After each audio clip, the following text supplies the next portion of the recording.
Você realmente sabe o que são strings? Quando a gente começa a estudar programação, dependendo da linguagem, uma das primeiras estruturas de dados que a gente vê são as strings. A não ser que você comece a estudar por C, que aí talvez demore mais um pouco para você ver o que são strings, porque em si as strings não são abstraídas como em outras linguagens. Você tem que lidar com ponteiros e pode ser mais difícil de entender naquele primeiro momento. Só que na grande maioria das linguagens, tipo Go, Python, Java, C#, PHP, o conceito de string é abstraído do desenvolvedor e ele simplesmente existe. E em praticamente todas essas linguagens que eu falei, strings são imutáveis. A única exceção é o PHP. Mas mesmo assim, não é recomendado que você mexa com strings diretamente em PHP. E por que isso? Por que strings normalmente são imutáveis na maioria das linguagens? Nesse vídeo eu quero falar como strings realmente funcionam por debaixo dos panos e elas são bem mais complexas do que parecem ser. Se você é novo por aqui, considere se inscrever no canal e não esquece de deixar o like se estiver gostando desse vídeo. Vamos começar do começo. Como que o computador interpreta dados? A gente sabe que é através de binário, 1 e 0. Uma CPU ela só vê os transistores, 1 e 0, ligado ou desligado. Só isso. Então como é que um sistema pode ser capaz de converter esses 1 e 0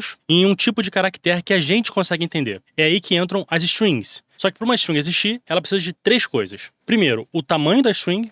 Segundo, o char set da string. E terceiro, o encoding usado para criar aquela string. O tamanho é o mais simples, né? Qual o tamanho daquela string na memória? Então você vai dizer para o computador, ó, começa a ler a string a partir desse endereço de memória e lê até esse endereço de memória. A partir dali para, porque não é mais string, é algum outro dado que está salvo ali. E o que é um char set? Um char set nada mais é do que um mapeamento. Ou seja, ele diz que um valor x em binário representa um caractere y. E um dos char-sets mais famosos de todos, que é usado até hoje em dia, é o ASCII. E nos computadores modernos, a gente não consegue dividir uma memória em menos do que 8 bits, ou seja, 1 byte. Só que na época que o ASCII foi criado, isso não era assim. Tanto que o ASCII ele funciona em 7 bits. Ou seja, existem 128 caracteres dentro do ASCII, de 0 até 127. E é aí que entra aquela famosa tabela de ASCII que todo mundo já viu, que mostra que valor representa um determinado caractere. Só que ASCII não é só um char-set. Ele também é um encoding. Porque, na verdade, você só precisa de 1 byte para representar todos os caracteres em ASCII. Então, na verdade, você não precisa de um encoding. Você pega aquele byte e você sabe exatamente o que ele representa em ASCII. Vamos ver isso em código que eu acho que vai ficar mais fácil da gente entender. Vamos supor que eu tenho uma string que nada mais é do que hello. Só isso. E eu quero pegar o primeiro byte dessa string, ou seja, aquele H ali. O que eu posso fazer? Eu posso dizer que esse byte é igual a string no index 0. Ela vai me retornar o primeiro byte daquela string. E aí, se eu imprimir isso para o console, esse byte, e depois a representação em string desse byte, vamos ver o que vai acontecer.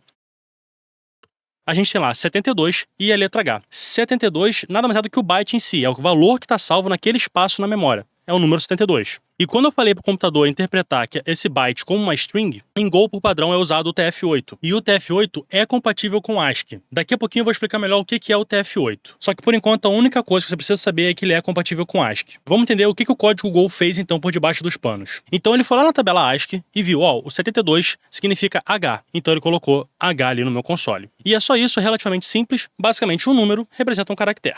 Só que a gente tem um problema. Como eu disse, em ASCII você está limitado a 128 caracteres. Então, por exemplo, acentos não existem. Emojis também não existem. E qualquer idioma que não seja escrito usando o alfabeto inglês, você não consegue escrever usando ASCII, porque não tem caractere suficiente. E daí surgiu a demanda por um novo padrão. E foi por isso que o Unicode foi criado. E um pouco depois do Unicode surgiu o UTF-8, que é um padrão de encoding do Unicode. Então vamos entender de fato o que é Unicode e UTF-8, porque eles não são a mesma coisa. Lembra que eu disse que ASCII é tanto um char-set quanto um padrão de encoding? Então, quando a gente está falando de Unicode, ele é apenas um char-set. Ou seja, ele diz que um determinado valor x corresponde a um determinado caractere y. Só isso, ele é apenas um mapeamento, um char-set. Só que existem determinados valores no Unicode que não cabem dentro de um byte. Então você vai precisar, em determinados momentos, de mais do que um byte para representar um único caractere. E é aí que entra o encoding. O encode nada mais é do que um algoritmo que vai dizer para o computador como interpretar uma sequência de bytes. E o UTF-8 é exatamente isso. Ele é um encoding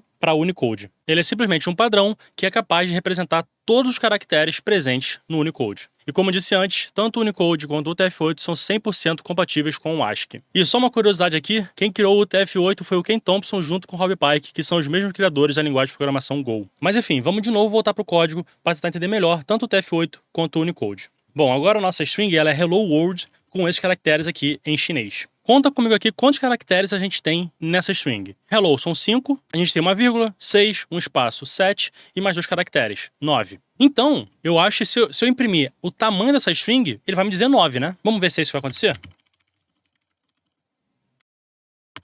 13. Achei um bug em Go. Por que 13? Só tem 9 caracteres ali, eu tô vendo. não tem só 9 caracteres ali. A gente tem 9 runas nessa string. Uma runa é representada em memória como 32 bits, ou seja, 4 bytes. E o que a gente tem naquela string ali são 9 runas, porque uma runa ela é capaz de representar qualquer caractere em Unicode, mas um byte não. Só que por debaixo dos panos, uma string nada mais é do que um slice, um array de bytes. E para representar aquela string, a gente tem 13 bytes, e não apenas 9. Porque os caracteres chineses, eles precisam de mais do que um byte para serem representados. E isso não é uma coisa exclusiva de Go, tá? A grande maioria das linguagens de programação hoje em dia usam o TF8 quando elas estão fazendo encoding e decoding de strings. E agora, vamos tentar fazer a mesma coisa que a gente fez com o H lá no caractere chinês para ver o que acontece. Eu vou botar aqui o byte que a gente quer. Tá no index do caractere chinês, no index 7, então eu vou pegar o index 7 dessa string.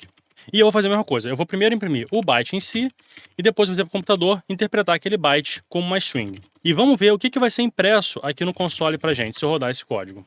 Olha só, 228 e esse A com trema em cima, esse A esquisito. Mas esse A não tá na nossa string. Estranho, né? E olha o que eu vou fazer. Eu vou pegar esse A, eu vou copiar ele e eu vou colocar ele aqui no começo da nossa string. E agora o nosso byte, ao invés de pegar o sétimo index, eu vou pegar o index 0. E vamos de novo rodar esse código e ver o que vai acontecer. Lembrando que tinha sendo impresso 228 e aquele A ali. Agora está sendo impresso 195 e um A maiúsculo com til. O que está acontecendo? Bom, gente, na verdade é bem simples. Esse caractere aqui, como eu disse, ele usa mais do que um byte para ser impresso. Então, quando a gente faz um index na string, a gente está pegando só o primeiro byte daquele caractere, e não todos os bytes daquele caractere. E isso simplesmente quebra o encode da string. E é por isso que na grande maioria das linguagens, strings são imutáveis. Você não pode alterar o valor delas depois que elas foram criadas. Porque é muito fácil você quebrar o encoding da string. Por exemplo, eu poderia vir aqui e dizer que o S7, ou seja, aquele primeiro caractere chinês, é igual a W. Eu não quero mais usar o caractere chinês, eu quero escrever word. Só que se eu fizesse isso, primeiro que o Go não vai me deixar fazer, porque isso é um erro de compilação, porque strings são imutáveis. Mas se o compilador me deixasse fazer isso, eu teria quebrado completamente o encode da string. E inclusive, o algoritmo de UTF-8 ele é muito interessante. O que vocês acham de eu trazer um vídeo aqui pro canal explicando como criar um algoritmo que encoda e faz o decode também de strings em UTF-8? Deixa aqui nos comentários para saber se você acha que esse é um vídeo válido de ser feito. Mas enfim, por esse vídeo é isso. Eu espero que você tenha gostado, espero que você tenha aprendido alguma coisa nova. Se você gostou, não esquece de se inscrever aqui no canal, deixar o like no vídeo. E por esse vídeo é isso. Até a próxima. Tchau, tchau.